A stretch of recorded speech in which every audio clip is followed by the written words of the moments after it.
Thank you for the introduction, Sravani-san, and I'm really thrilled and also honored to be the 10th speaker of this session that is the Middle East Institute has been conducting for a while.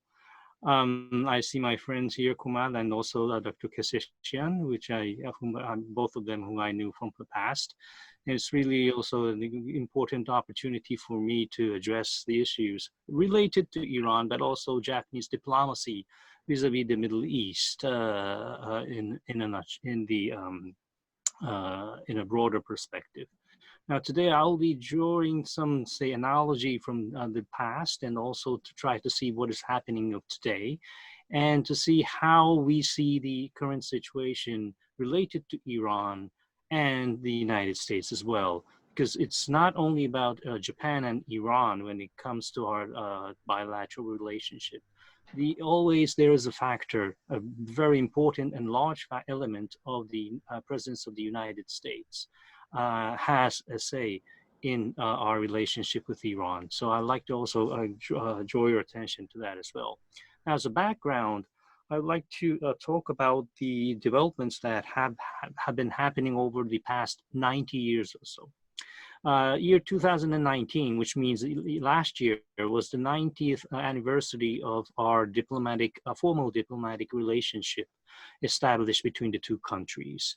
So our relationship with Iran is not a new one, like our relationship with the United Arab Emirates or Bahrain, which only gained independence in the 1970s. It goes way back to the 1920s or even beyond that, because immediately following the Meiji Restoration in the late 1800s, Japan in those days already dispatched a representative of its own to tour the region, West Asian region. One of the trips that it made was to Persia in those days, the Qajaris.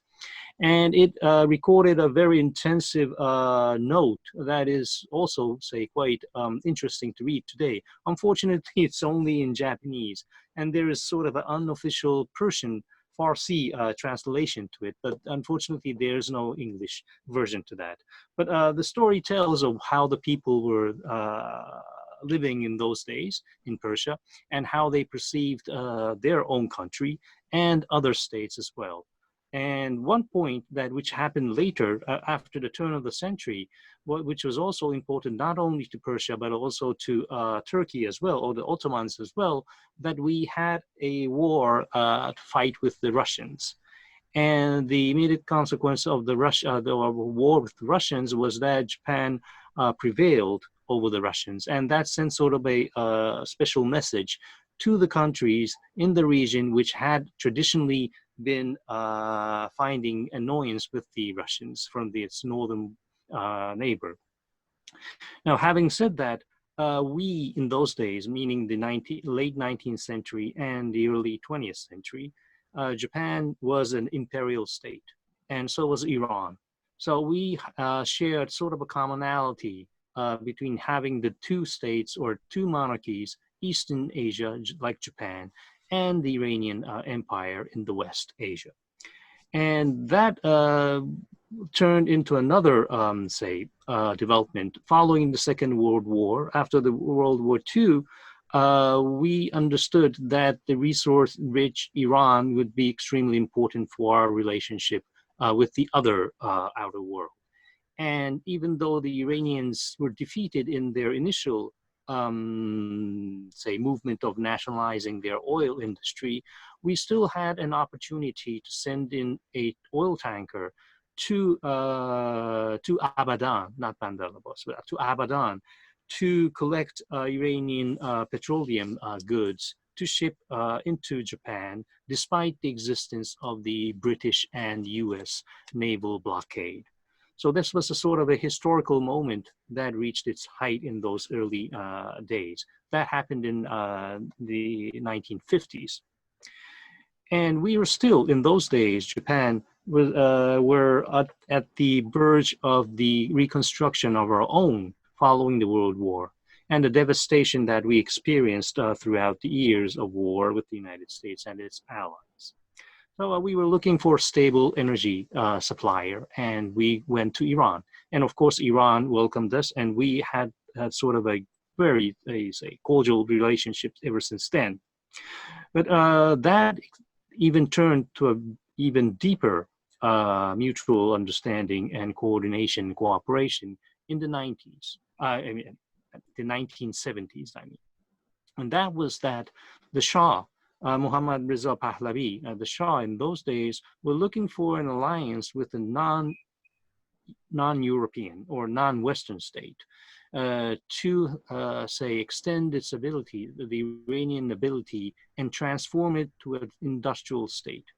And one of the, say, partners that they considered, I mean, he considered as very important was Japan.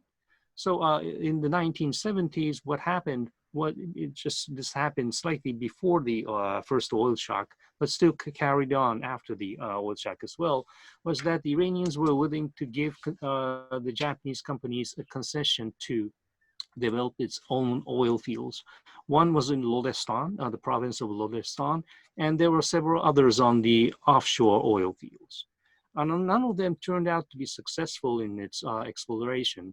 But nonetheless, we in turn promised the Iranians that we would develop and also establish a petrochemical plant in Bandar Shahpur.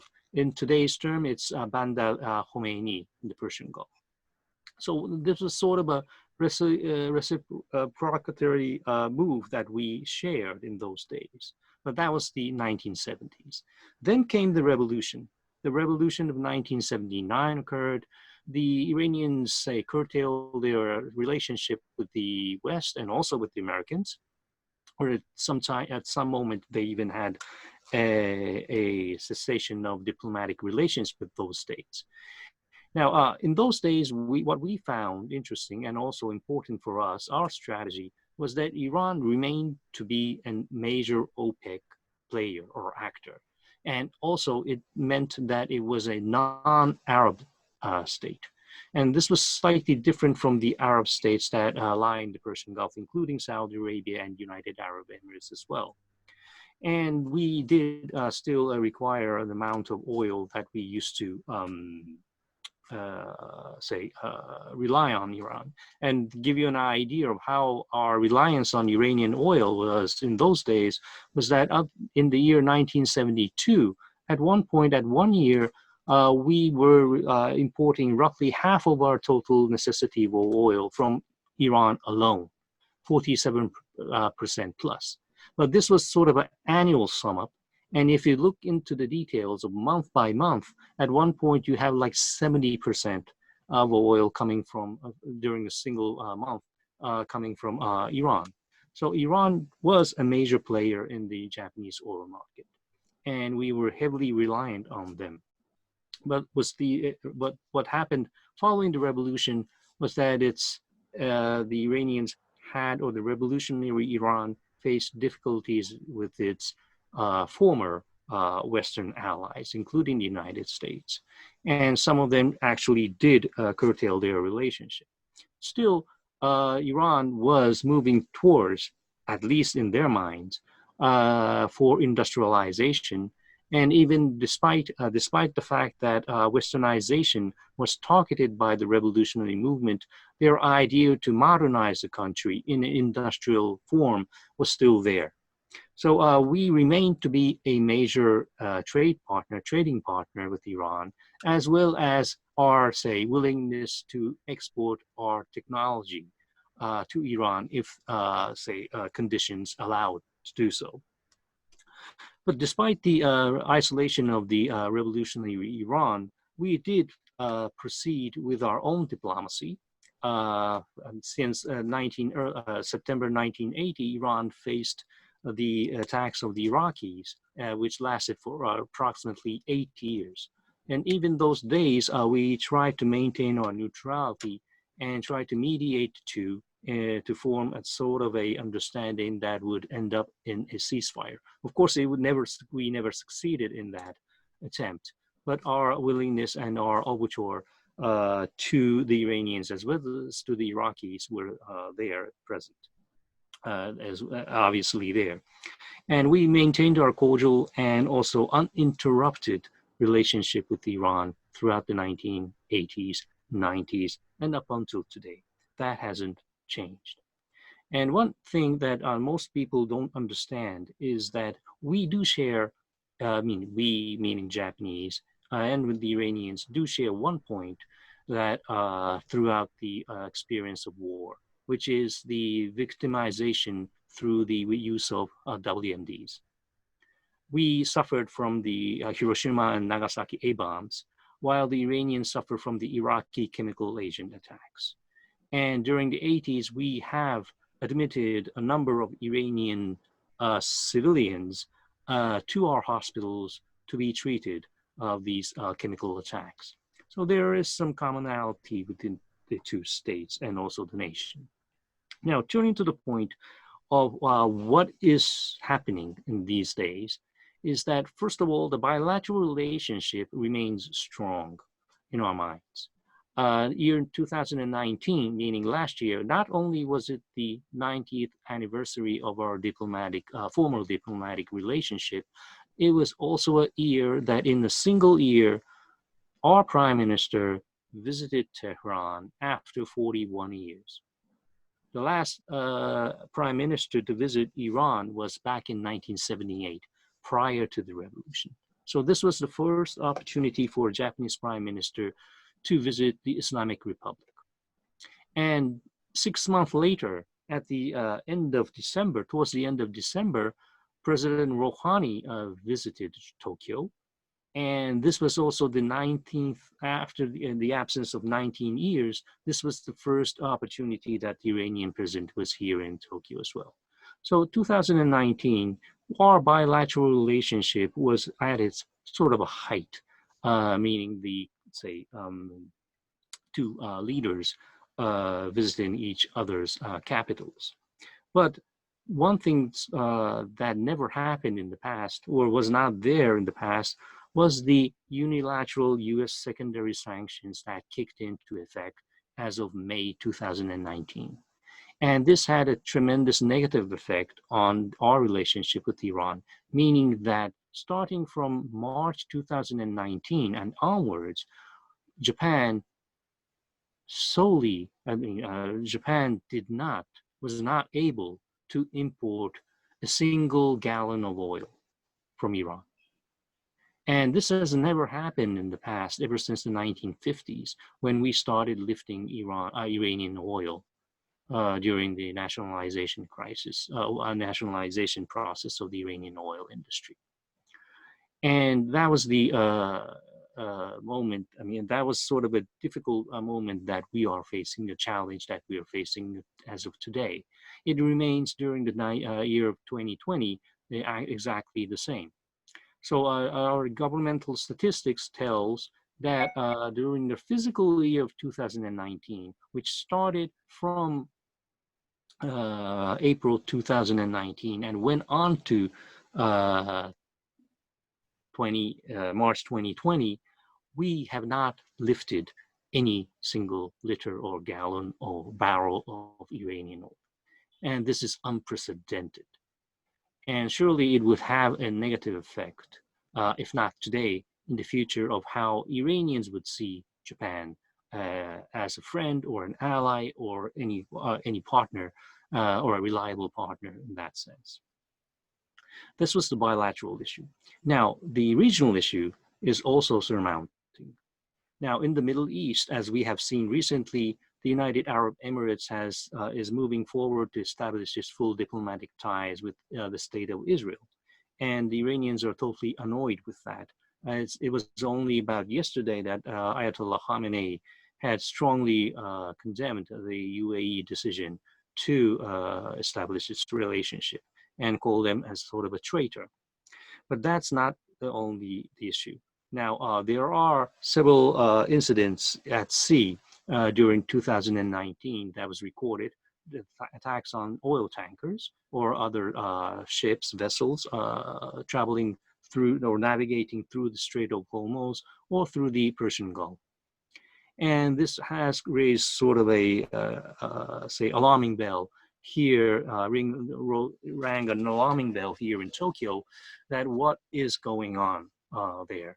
Some say that they see the hands of the Iranian Revolutionary Guard, Islamic Revolutionary Guard Corps, into these attacks. Some argue that they don't.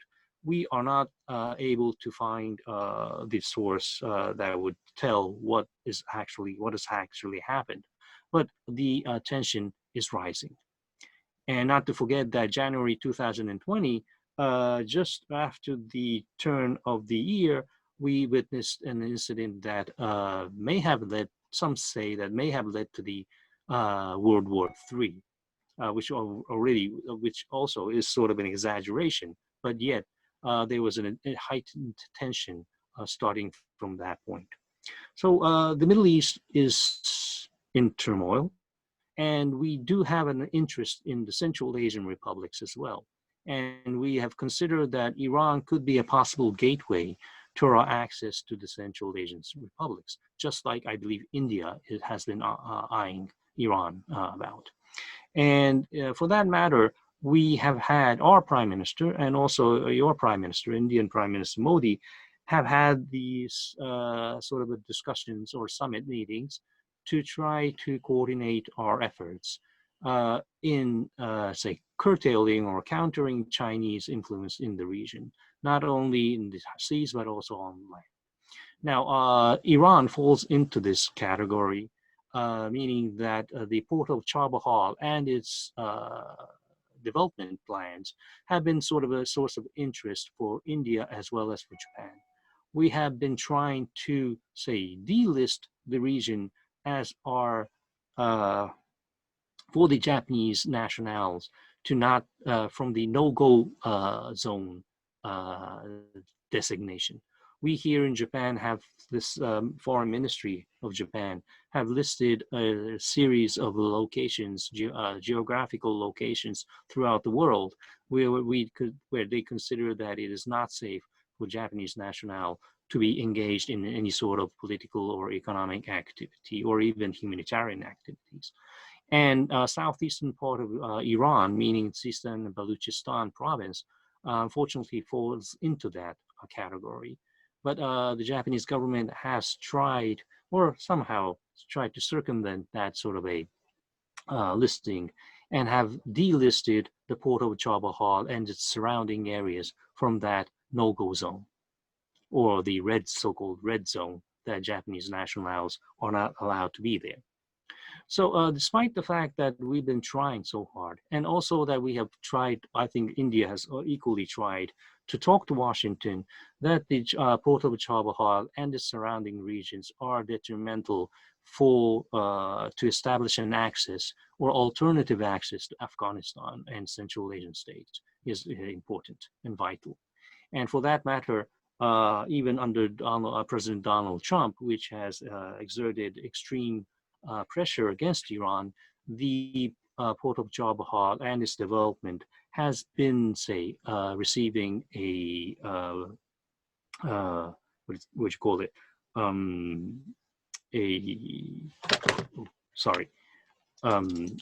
not in, or say delisted from the sanctions regime of the current U.S. administration.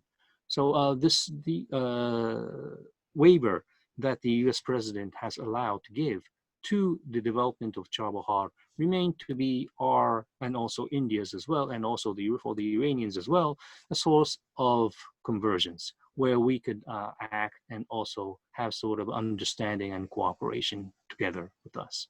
And strategically speaking, we, India, Americans, and Australians who are forming the Quad, so-called Quad, have its interest in the free and open Indian Pacific. And this is sort of a way of how to curtail or counter the rising Chinese influence at sea, at least. So for that matter, for this reason, Chabahar remained to be a very important location and also a point of convergence for not only us between the Iranians, but also even the Americans used to understand that. Problem is now apparently the Iranians have brought in the Chinese for the development of the railroad from the port of Chabahar to the northern city. To a city north to Chabahar, called Zahedan. And that is going to be sort of a trouble for us as well, because if you are going to see the Chinese hand in that region, it's going to be not only a competition, but also sort of a sign, a signature that the Chinese influence in Iran is rising. And we have another indication to support that sort of a concern, and that is the so-called 25-year long-term cooperation agreement between Tehran and Beijing. It's still under consideration between the two countries, two governments, but there is a lot of concern, a lot of animosity here and there, even in the Iranian Majlis, the parliament. There are signs to show that they are quite, say, dubious about the Chinese intentions, and we are as well. But that is the most recent development that we can talk about that is added to the, say, political dimension of the regional, say, struggle, power struggle.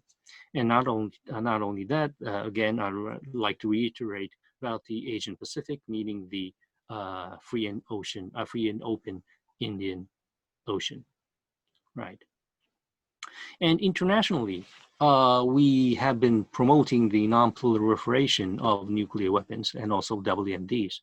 So the JCPOA, the Joint Comprehensive Plan of Action, the so-called nuclear deal with Iran, even though Japan is not a signatory to it, we do support it. And here, in terms of the United States, we are not happy with how the U.S. has been conducting its unilateral, say, pressure against Iran. And we are also concerned about the spread of violence, or violent extremism, and so-called terrorism in the region. Now, here, Iran has been alleged, has been condemned here and there of its, say, relationship with so-called terrorist organizations, as well as non-state actors in various states. Now, we are also concerned about these developments, and we are talking with Tehran with that.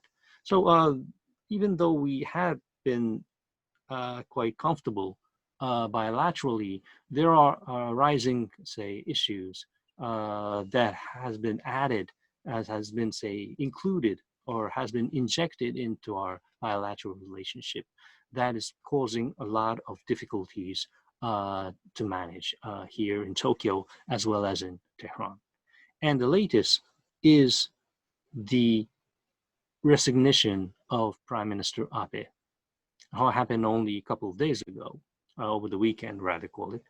And the reason why I'm telling this, or why I'm pointing to this fact, is that Iran, regardless of who our prime minister would be in the future, remains to be a major importance for our diplomacy in the Middle East or West Asia, for sure.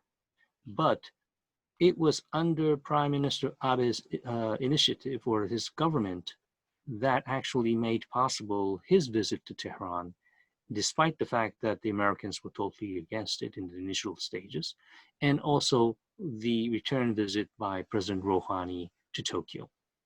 So now that he is leaving his office, and his successor, we are not sure who is going to be. There are some names that have been floated and circulated. I believe that at least one of them would have a pretty good chance of becoming the successor to Mr. Abe, but yet he or others may not have this enthusiasm to foresee our closer relationship with Tehran. So that is a new challenge that has been only, say, become visible and injected over the past few days. And I will like to stop here and allow the others to provide me with their insights and questions, and try to answer if I can. Thank you. Thank you, Koichiro.